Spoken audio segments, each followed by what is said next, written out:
Hello, we are Geeks Assembled, and today me and Hello. Susan are sat having a little chat. And I'd just like to ask Susan a question. Have you lived any good books lately? Um, I have been really dug into the literature surrounding uh, the presidency and the um,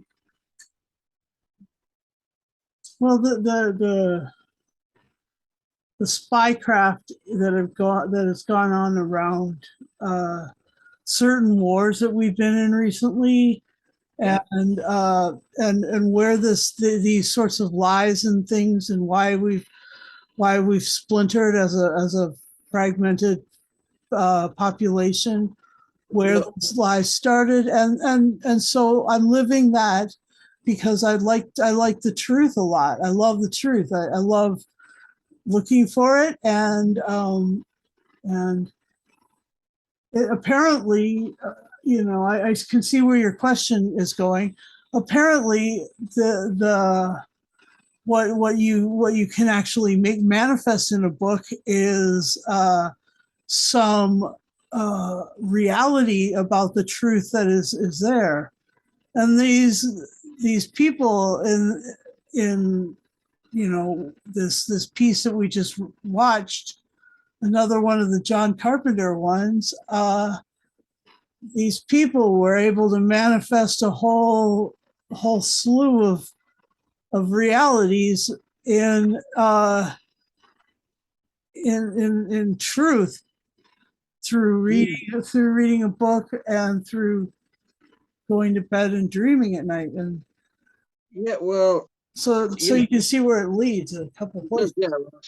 I thought I'd ask you that question because today, we are discussing, as you mentioned, John Carpenter's movie, "In the Mouth of Madness," Mm-hmm. um, which is all about the fictional author, not a real author, but the fictional author in the movie, Sutter. Is it Sutter Kane? Yeah, Sutter, Sutter Kane. so who is in this movie a best-selling author? Everybody wants the next Sutter Kane novel. Um, and the punchline, of course, to this is reality isn't what it used to be. Because in this movie, you don't know what's real, what's um, made in imagination. Um, Yeah, and it's a very um I wouldn't say scary. It's I don't know, graphic, visual. It's a delight. yeah. It's got a lot of mind games that it plays with the watcher, the film watcher, and the Mm, watcher of their own dreams. yeah, it's also about the mental state of the main character, John Trent, played by Sam Neill, who is an investigator, is the Yeah, and he has been given this job to find Sutter Kane, the author who has disappeared. and find his little city. Find the town where he's supposed to where the discovery is supposed to have gone. But it turns out it was all a publicity stunt by the publishers Yep. to begin with. Yeah. Yeah. It wasn't. Yeah. it, yeah, it flits between reality and um, fiction so well. You do not, you cannot see the join, shall we say? It's true. Um, That that is true, and they don't mess around with uh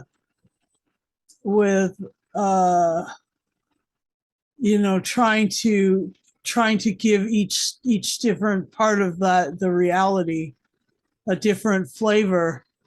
yeah, It's like it all blends together really well. I mean, for for the cast, you say we've mentioned Sam Neill. Yeah. You've got Julie Carmen as Linda Stiles, who goes with him to this. Is it Hobbs End? Yeah. Um, Jürgen Prochnow as Sutter Kane. We've also got David Jürgen Warner. Prochnow was brilliant as Duke Leto Atreides. Mhm. I mean, I just loved him in Dune. I just Yeah. freaking loved him in Dune. I mean, Oscar Isaacs did a good job, but Jürgen Prochnow, Mhm. he's my Duke Leto. Well, so we've also got just the late David Warner, who passed away just recently, Yeah. as Dr. Ren. Also, John Glover is in this, brilliant actor, uh, and Charlton Heston. Charlton freaking Heston. I Oh, mean, Charlton! it's that was amazing.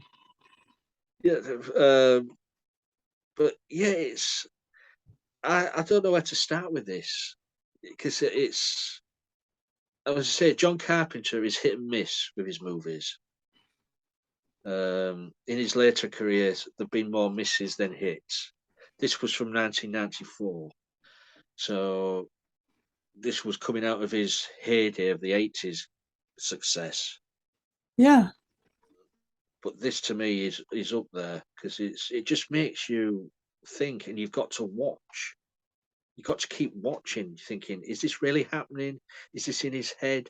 Is this reality? Yeah.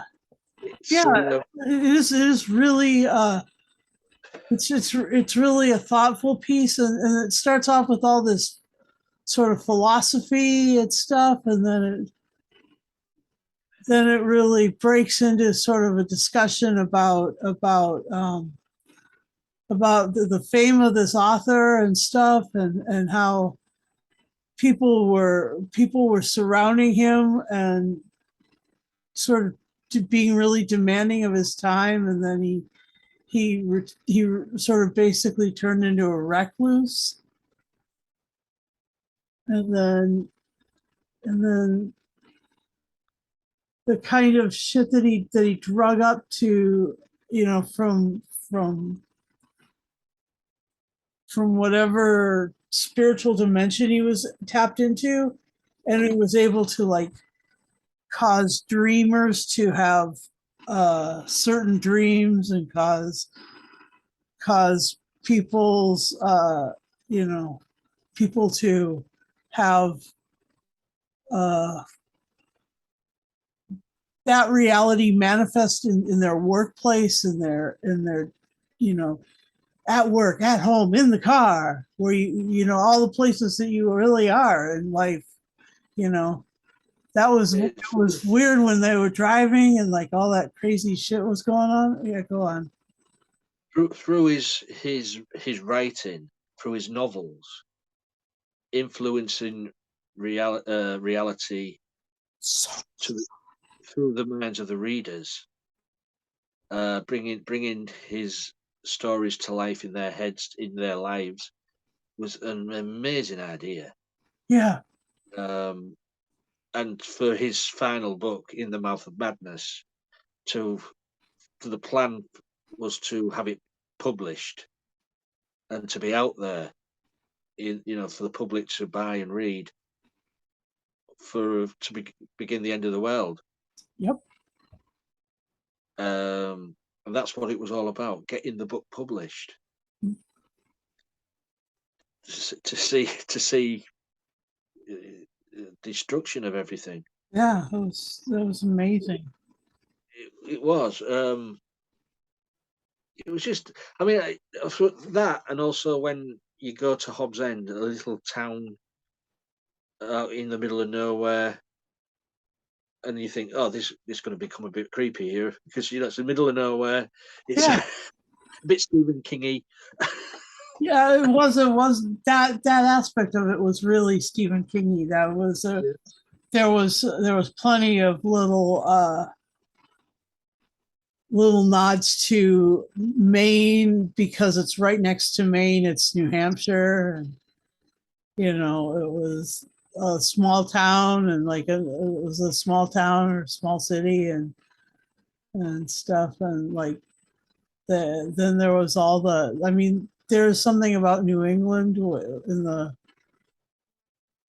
latter days, which will be like crazy, and like the swirling vortex that led that guy into the investigator, into his own mind, and into like, wasn't he like completely batshit crazy by the time the thing ends? Yeah. Well, spoilers, of course. Right. Okay, It this came out movie. in, what was it? I know, but people sometimes complain that we tell the ending. But who cares? This is a review of a movie what's nearly 30 years old. If you Yeah, don't, yeah. if you See, don't know, don't we always have spoilers? Just people, we always do. Go on.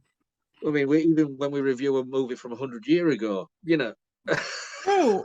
It's fucking true. We do occasionally dip that back into the 1920s. yeah. So going back to the In the Mouth of Madness, it ends with the description of the world and the population because they've all read Sutter Kane's new novel. But the hero of the movie ends up going to the cinema, which is showing In the Mouth of Madness, the movie, The movie, yeah. uh, which is the movie what you're watching. Um, he goes into cinema, sits down eating the popcorn, and there he is watching on screen himself in the movie what we've been watching. Huh? It's, But I mean, like, yeah. But like shit was breaking down. But what was I gonna say? I had a thought, but never mind. Go on. The important thing is to, like, Sam Neill goes properly batshit, and then he ends up like he yes, he ends up going to the movie at the end, and yes, you can see that he's come to some resolution, but you know I mean, he is batshit crazy at the beginning of the movie, and he's locked away in that cell. Um, and he feels safer in the cell than he does out there yeah, for good reason.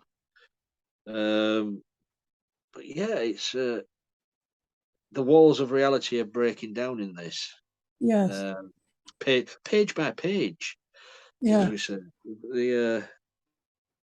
And it's and you don't know when you've watched this movie if you've watched anything what's true or it's all in Sam Neill's head, yeah. or because it's so twisted and there's no real answer out No, there. no, you're right. And so I think it's an ideal ending where he's sat just watching himself on the cinema screen, laughing at himself. Yeah, Um, it's a great. I mean, the way Sutter Kane creates everything and puts um, the map to where he is hidden on the cover of his novels. yeah. Like all the little puzzle pieces that he cuts out, and he assembles them into a map of New Hampshire. Yeah, to the little town of Hobbs End. Yeah, Um, the New Hampshire shape is perfect, and like you can see where like he's got the highways there. Yeah, that is a great thing. And then you say when they go there, where they're driving there, and it's just pitch black on the roads, and that cyclist can't get out. oh yeah, And then you see him again in his own. He's aged, yeah, which was quite chilling, really. yes, yes. And then to see him as a little kid, when he finally enter Hobbs End. Yeah, and then you got the old lady who has the bed and breakfast house Yeah. with her husband chained to her ankle Oh, before something else happens. But and this as well in the Star Wars connection in this.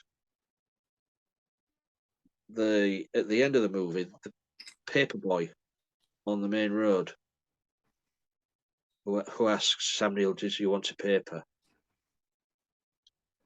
Hayden Christensen. is that really? Yes, he's the paperboy. Oh wow. Wait, let me see that.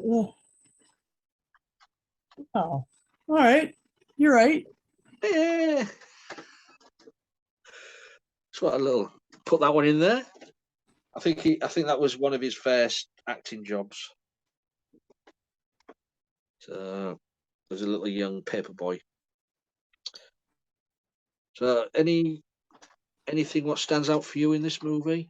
I know we've discussed quite a few things here, but anything Yeah. what we have what you pops up? Well, yeah, the bicyclist who couldn't escape Yeah. was great. The Black Road, the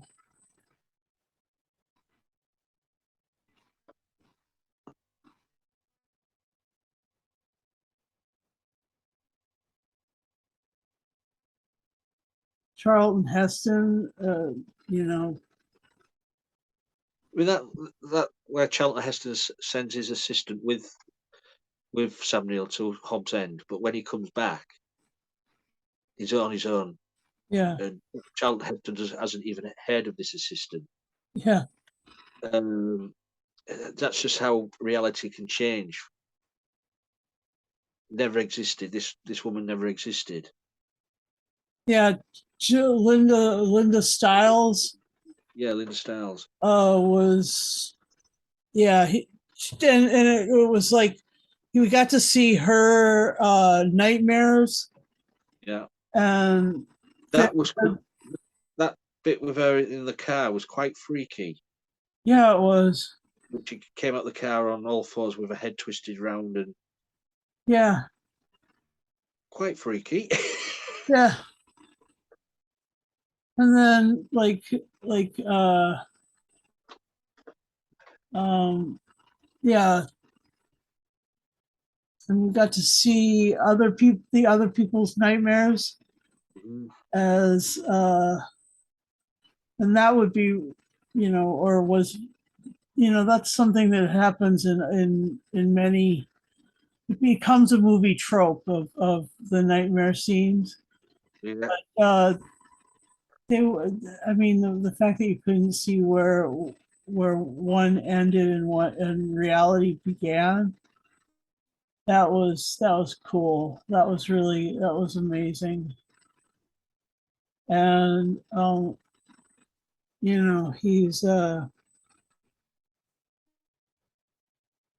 he's he's got a lot of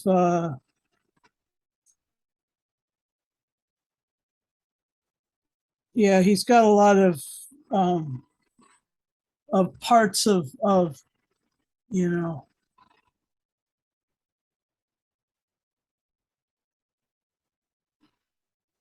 of the mindset.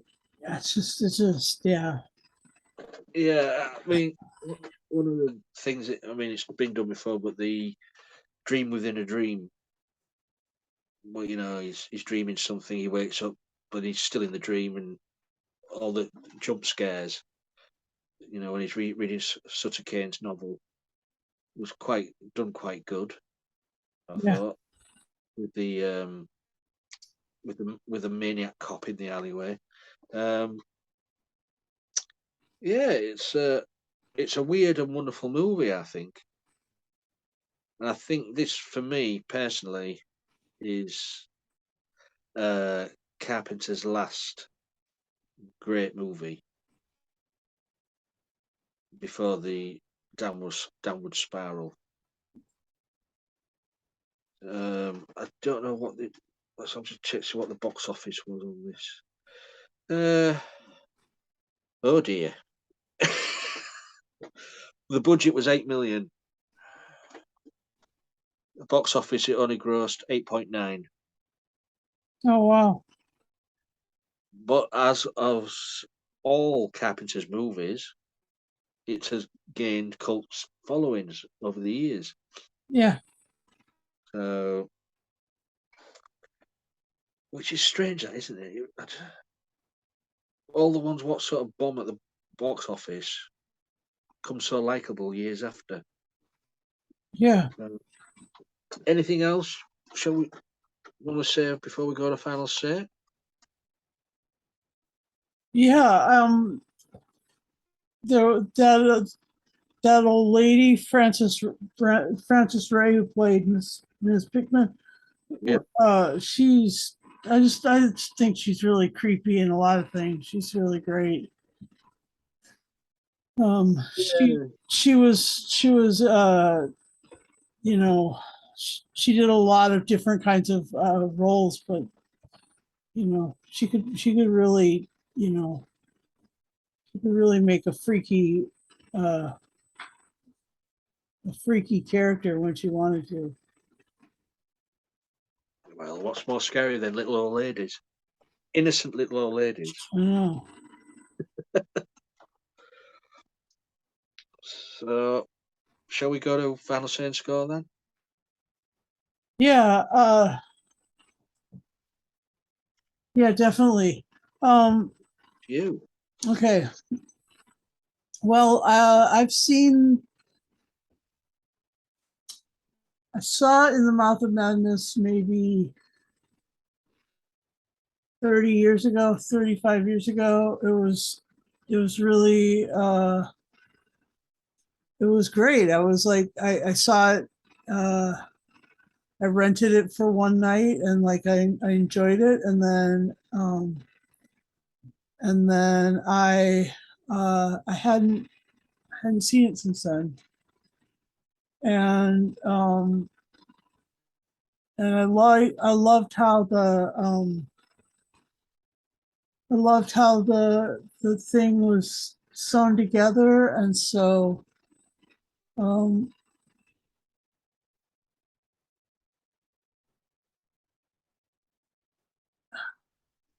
what am I going to give this? Ooh. I'm going to give this an 8.5. No, an 8.75. Uh, Maps of New Hampshire cut off the front of a book with a little road to Hobbs Corner, Hobbs End, or wherever it's called. Oh, Um, great. Out of 10, and I just think that it was the creepiness of the story was great. I thought that the and I you know I'd never seen Charlton Heston in something that I was you know properly surprised me. I mean, I've seen Spartacus and I've seen some of the other stuff that he's done, but the this was you know th- this was right there. I mean, he did a good job, and that was surprising to me. And so because of the surprise, I couldn't leave it at 8.5. I had to boost it. Right. So yeah, I think I'll just commend it to you, so to watch and to enjoy. And definitely, if you can get a hold of the books, get a hold of the books. Anyway, yep. Well, we've gone back to your head canon again. Your Spartacus should be Ben Hare, but we won't go into that. My Spartacus should be Ben-Hur. Yeah, Chuck Heston wasn't in Spartacus. Oh, he was in Ben-Hur. Yeah, he was Kirk Douglas in Spartacus. Oh, that's right. But that's your head canon, because we know every week we have a Susan head canon moment. Oh, all right. In my head canon, Charles, that's it. Oh Jesus! But, No, never mind. Oh, but Jesus. my score, seeing as this this movie or book, we don't know, makes you ask more questions about what is the reality in this scene, what's real, what isn't real.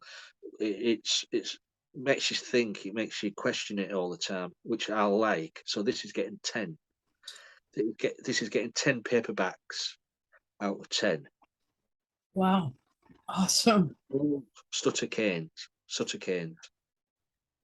Um, yeah, I think it's a really well put together movie. So I know that you never really got around reading, Stephen King and stuff. Would you do you think you'd find reading Sutter Kane a little easier? I don't know if it messes with your head like it does in the movie. I don't think I would. Um, I have read a few Stephen King books, but I just found them difficult to get into. Yeah, I picked that up. Yeah. Um, so, I don't mind his collection of short stories. Like Skeleton Crew and stuff like that. Okay. But his novels, but I don't mind watching his movies. Yeah. So yeah, that's our little review of John Carpenter's In the Mouth of Madness. Um, you guys out there, if you like a challenge about reality, give it a watch.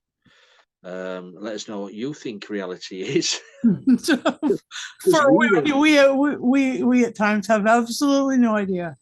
we don't know what reality is. I We don't prefer even know who's in which movie now. we prefer this little world we're in now.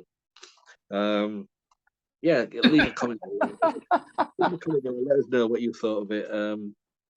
Say we're on Facebook, Twitter, YouTube, all the other social media things. Uh, about the YouTube thing, if you subscribe to our channel, please press the bell notification button, and you'll get notified every time we put a video up. And if you want to join us, be like sat here talking a load of gobbledygook about reality, um, messages, and please, you've got to be 18 plus. Have a working laptop. Well, it has to be working, of course. I mean, working microphone and camera on your laptop, your PC, tablet, or mobile phone, and you're in.